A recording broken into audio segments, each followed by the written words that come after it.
Bueno, de todos los dones dados a Dios por la humanidad, no hay uno más grande que la presencia del Espíritu Santo.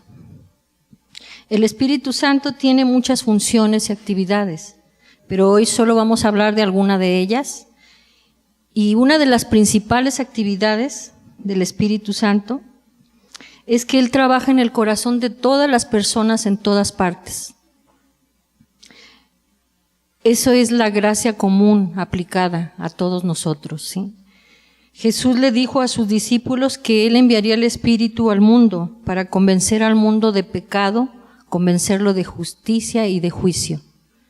Ese es uno de sus principales funciones que hace el Espíritu Santo, nos convence de pecado. Toda la humanidad tenemos una conciencia de Dios. Todos, dicho de otra manera, todos tenemos conciencia del bien y del mal. Podemos distinguir cuál es el bien del mal, lo admitamos o no. Y el Espíritu Santo lo que hace es aplicar esas verdades de Dios en la mente del hombre. Y lo hace para convencerle que por medio de suficientes argumentos de que es pecador. Así que estamos conscientes de que toda la humanidad es pecadora. Pero si se llega a la convicción de que somos pecadores, eso es lo que puede salvar el alma del hombre, cuando hay convicción de pecado. Y yo puedo asegurar que todas las que están aquí, todas oran por alguien. Principalmente oramos por nuestra familia, ¿verdad? Por los que están cercanos a nosotros. Oramos por amistades, oramos hasta por desconocidos. Y algo que yo oro y les quiero compartir cuando oro por personas y más cuando no conocen de Dios, es que Dios les ponga convicción de pecado. Porque cuando una persona tiene convicción de pecado se siente terriblemente mal y es cuando procura buscar a Dios. Bueno, pues una vez que nosotros somos salvados, pertenecemos a Dios y el Espíritu de Dios, el Espíritu Santo, viene a vivir a nuestros corazones para siempre, sellándonos y dándonos la seguridad de la promesa de vida eterna y de que ahora no solamente somos creación de Dios, ahora somos, ¿qué somos ahora? Parte de ser creación. Hijos de Dios, pasamos a ser hijos de Dios. Muy bien, Marce. Bueno, entonces, en Juan 14:16, nuestro Señor Jesús le dijo a Juan que Él enviaría el Espíritu para que fuera nuestro ayudador, para que fuera nuestro guía, nuestro consolador y para que esté con nosotros para siempre. La palabra griega traducida como consolador significa alguien que es llevado para que esté al lado de. ¿Y esto qué quiere decir, damas? Que el Espíritu Santo está al lado nuestro, está al lado de Laura, está al lado de Marce, está al lado de Patti, está al lado de cada una de nosotras. La idea es que Él está ahí para exhortarnos, para animarnos, para consolarnos. Y su residencia es permanente en nuestros corazones.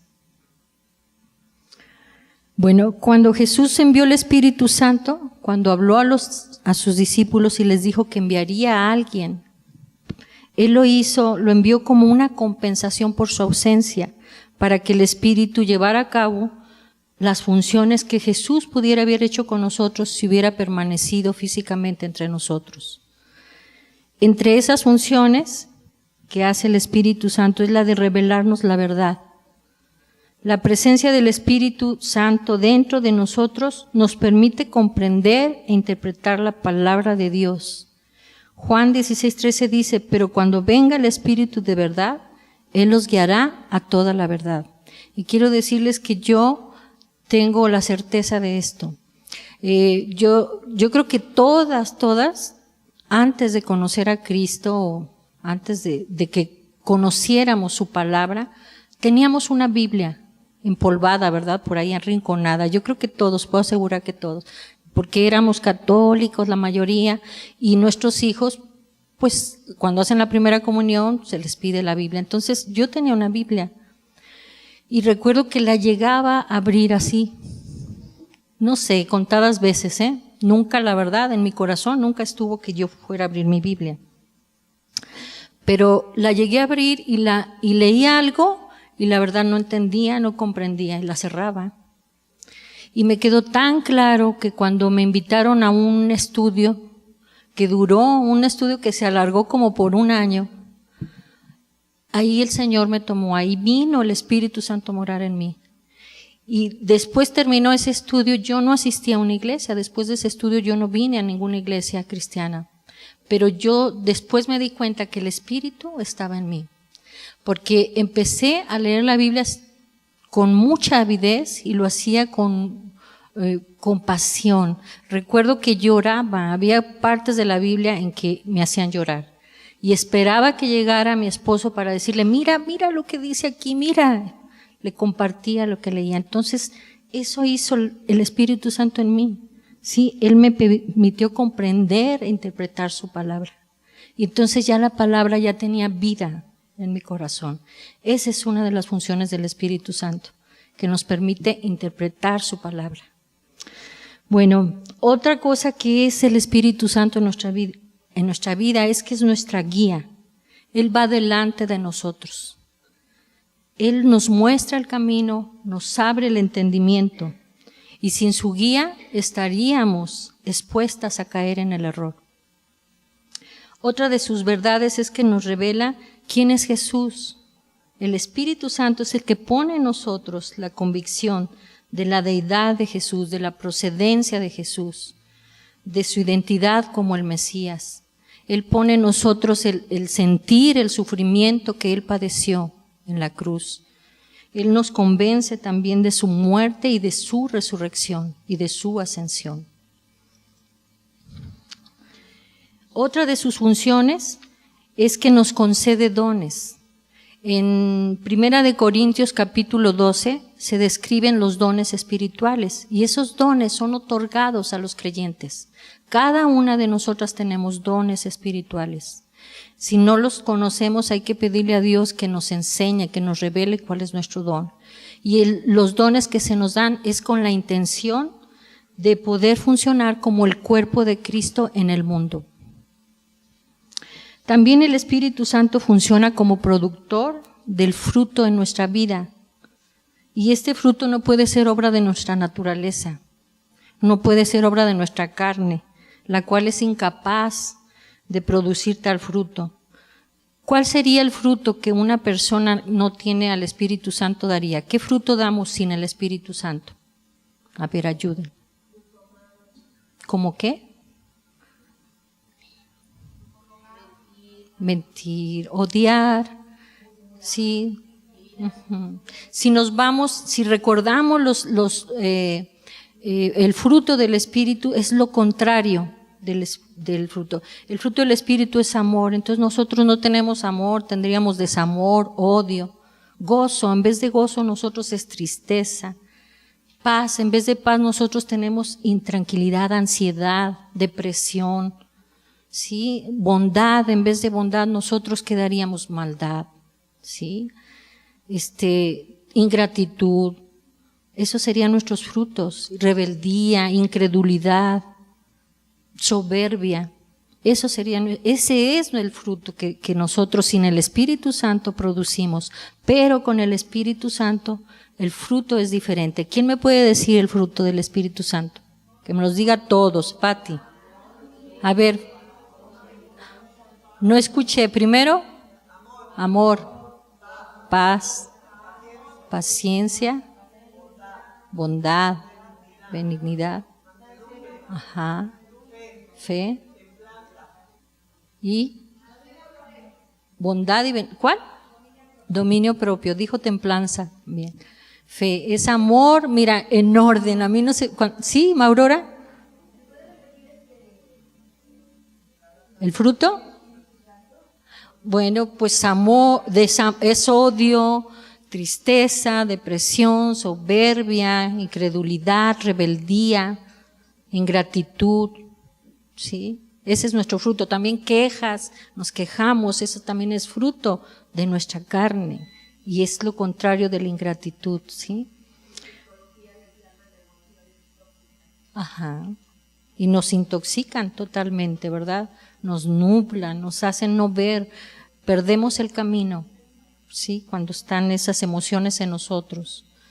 Bueno, entonces el Espíritu Santo nos da poder también, nos da poder para comprender y ver el propósito. Hace rato hablaba con Gloria y me decía, dije, Gloria está diciendo parte de lo que yo traigo en mente para decir.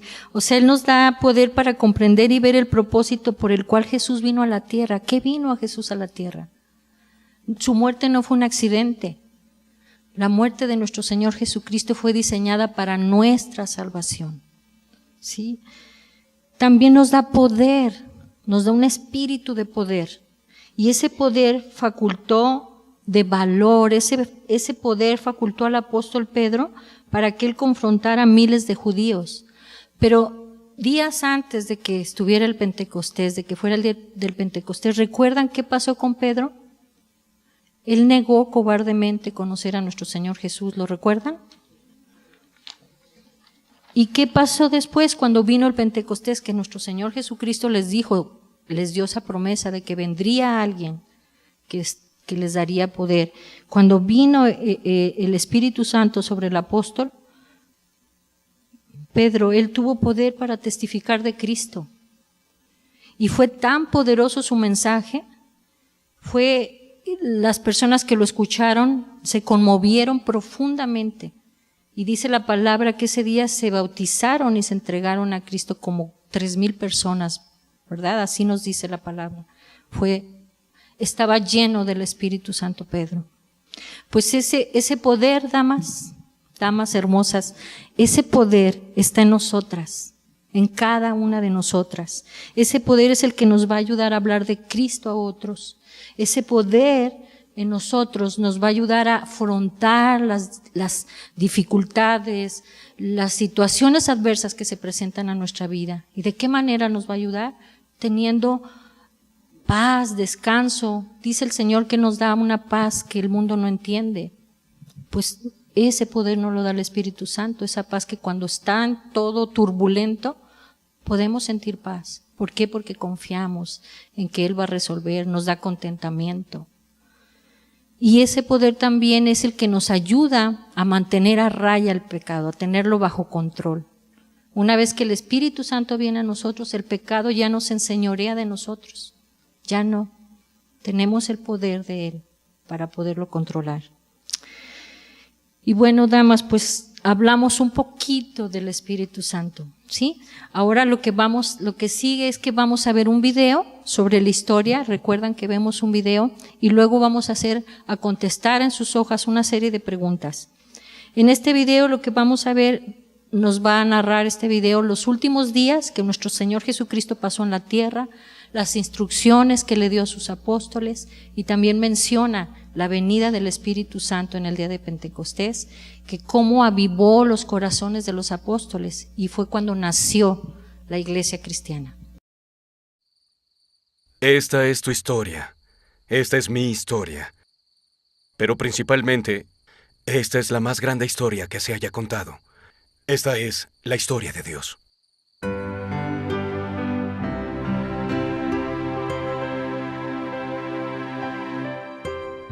Estimado Teófilo, en mi primer libro me refería a todo lo que Jesús comenzó a hacer y enseñar hasta el día en que fue llevado al cielo.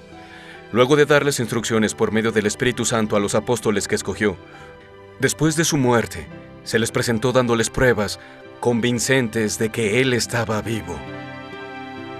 Durante 40 días se les apareció y les habló acerca del reino de Dios. Una vez, mientras comía con ellos, les ordenó: no se alejen de Jerusalén, sino esperen la promesa del Padre, de la cual les he hablado. Juan bautizó con agua, pero en unos días serán bautizados con el Espíritu Santo. Los que estaban reunidos le preguntaron: Señor, ¿es ahora cuando vas a restablecer el reino de Israel? No les toca a ustedes conocer la hora ni el momento determinados por la autoridad misma del Padre. Les contestó Jesús: pero cuando venga el Espíritu Santo sobre ustedes, recibirán poder y serán mis testigos en Jerusalén, como en Judea y Samaria, y todos los confines de la tierra. Habiendo dicho esto, mientras ellos lo miraban, fue llevado a las alturas, hasta que una nube lo ocultó de su vista. Sesión 28. Nuevos comienzos.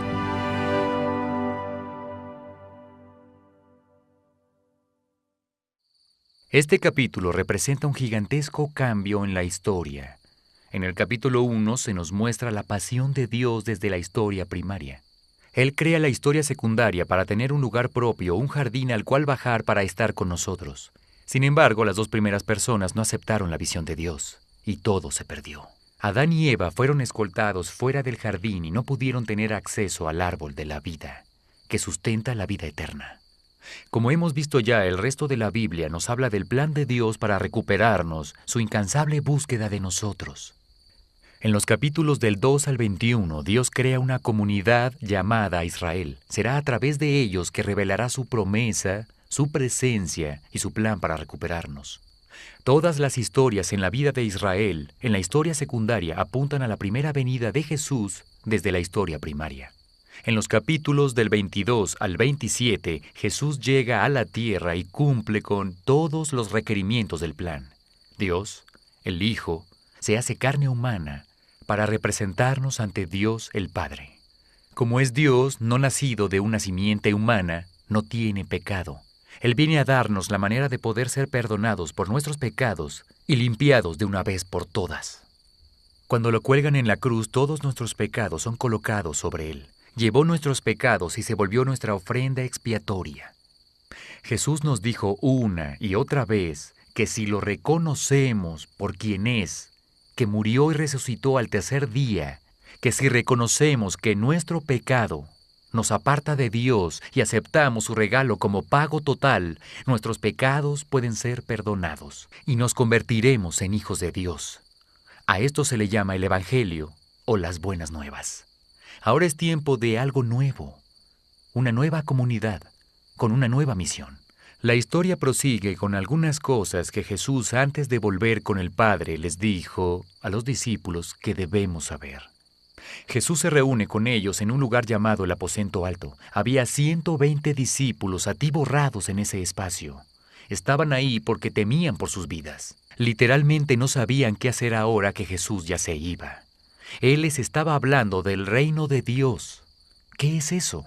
Esencialmente es la restauración del jardín de Génesis en el capítulo 1, a una mayor escala. Hacia allá se encamina la historia. Los discípulos quieren saber si ya es la hora de restaurar el reino. Jesús les dice que no se preocupen por el momento de su llegada, sino que se enfoquen en su nueva misión. ¿Cuál es? Esto es lo que Él nos dice en la palabra.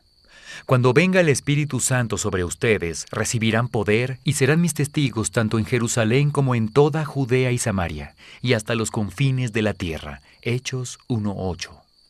Primero les dice que se reúnan en el aposento alto hasta que el Espíritu Santo venga sobre ellos. El Espíritu Santo es la tercera persona de la Trinidad. Él va a bajar a la historia secundaria cuando Jesús suba a la historia primaria. El Espíritu Santo va a vivir dentro de todos los creyentes en Jesús. Su presencia les dará a los discípulos el valor, la guía y el poder para llevar a cabo su nueva misión.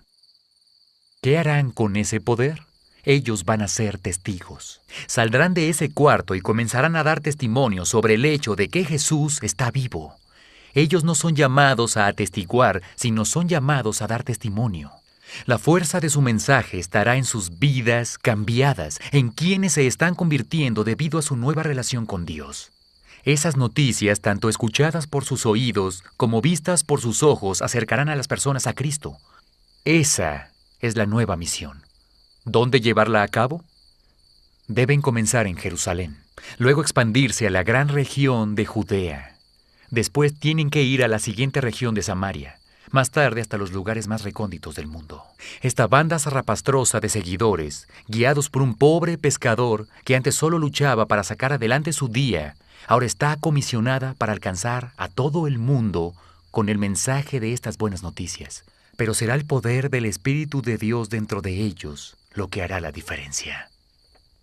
Los 120 discípulos esperan pacientemente en el aposento alto a que descienda el Espíritu Santo, para luego ir a contarle a las personas sobre la historia primaria. Ese día llega, Y lo hace el día de la fiesta judía de Pentecostés. Esto significa que pasaron 50 días desde la Pascua. Pente significa 5 o 50, y también significa que afuera de la puerta del aposento alto hay una gran multitud de personas que viajaron a Jerusalén para celebrar este festival. El Espíritu Santo desciende sobre ellos como fuego y entra a las vidas de los discípulos. Están henchidos de un nuevo valor y sabiduría. Ellos abren las puertas del cuarto enmohecido, ya que debieron estar en cuarentena ahí, y entran al mundo de Jerusalén. Pedro es el que comienza a hablar. ¿Qué es lo que les dice? Les comunica las buenas noticias que acabamos de aprender. Les dice a las personas que si creen, se arrepienten y se bautizan, les serán perdonados sus pecados y serán salvos. Escucha esto, creerás que 3,000 personas se unieron a ellos solamente en ese día. Y así nació la iglesia, una nueva comunidad.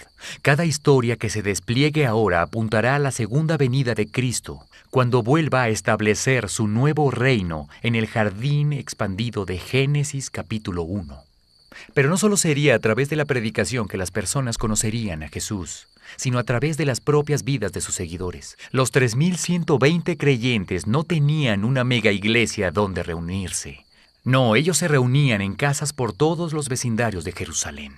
Los historiadores nos dicen que cada casa-iglesia tal vez hospedaba alrededor de 30 personas. Si ese es el caso, entonces había más de 100 reuniones de la iglesia por toda la ciudad de Jerusalén. ¿Qué hacían cuando se veían? Bueno, tenemos un ejemplo de lo que sucedía en las reuniones de la primera iglesia. Se mantenían firmes en la enseñanza de los apóstoles, en la comunión, en el partimiento del pan y en la oración. Todos estaban asombrados por los muchos prodigios y señales que realizaban los apóstoles. Todos los creyentes estaban juntos y tenían todo en común. Vendían sus propiedades y posesiones y compartían sus bienes entre sí según la necesidad de cada uno. No dejaban de reunirse en el templo ni un solo día. De casa en casa partían el pan y compartían la comida con alegría y generosidad, alabando a Dios y disfrutando de la estimación general del pueblo. Y cada día el Señor añadía al grupo los que iban siendo salvos. Hechos 2:42-47. Se dedicaban a desarrollar un sentido de pertenencia al compañerismo. Los servicios de la primera iglesia se llevaban a cabo durante la hora de la cena. En ese momento, no solo disfrutaban de un gran festín, sino comían el pan y bebían de la copa, recordando la muerte de Cristo y todo lo que Él hizo para cambiar sus vidas. Eran una familia. Se dedicaban a crecer en la relación con Dios y su prójimo. Oraban juntos, estudiaban la palabra de Dios juntos. Luego nos cuentan que al hacer su vida juntos, comenzaron a satisfacer las necesidades mutuas y de las personas a su alrededor. Su ofrenda de amor era diferente, resultaba incondicional. Cuando ayudaban a alguien, no esperaban nada a cambio. Dios ya les había dado todo en Cristo. Solo lo estaban compartiendo con alguien más. Con razón el texto nos dice que disfrutaban del favor de todas las personas. Esos nuevos discípulos eran encantadores, estaban llenos de alegría y se preocupaban por sus vecinos.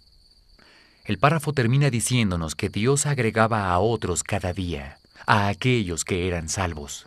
¿Quién no querría ser parte de una familia así, de un movimiento de Dios como ese? La iglesia no solo creció en Jerusalén, se extendió a Judea y Samaria. Estaba arrasando como un fuego ardiente e imparable. Lo que hace que este capítulo sea tan emocionante es que aquí es donde nuestras vidas se interceptan con la historia primaria. Los que hemos aceptado el regalo de salvación en Cristo no solo hemos sido perdonados, sino que recibimos el Espíritu Santo para llenarnos de poder a fin de vivir esta nueva vida. Nos hemos vuelto parte de esta nueva comunidad. Todo lo que hemos leído en este capítulo se aplica a nuestras vidas hoy. Este nuevo comienzo que se inició con un estallido en la ciudad de Jerusalén es nuestro nuevo comienzo. No importa dónde puedas estar ahora. Hemos recibido el poder y también somos llamados a ser testigos del poder transformador de Cristo en nuestras vidas. Solo necesitamos abrir la puerta, salir a la calle y permitir que otros vean lo que está haciendo en y entre nosotros. Solo necesitamos abrir la puerta y brindarles cuidado a nuestros vecinos heridos en el nombre de Cristo sin esperar nada a cambio. Y Él hará el resto.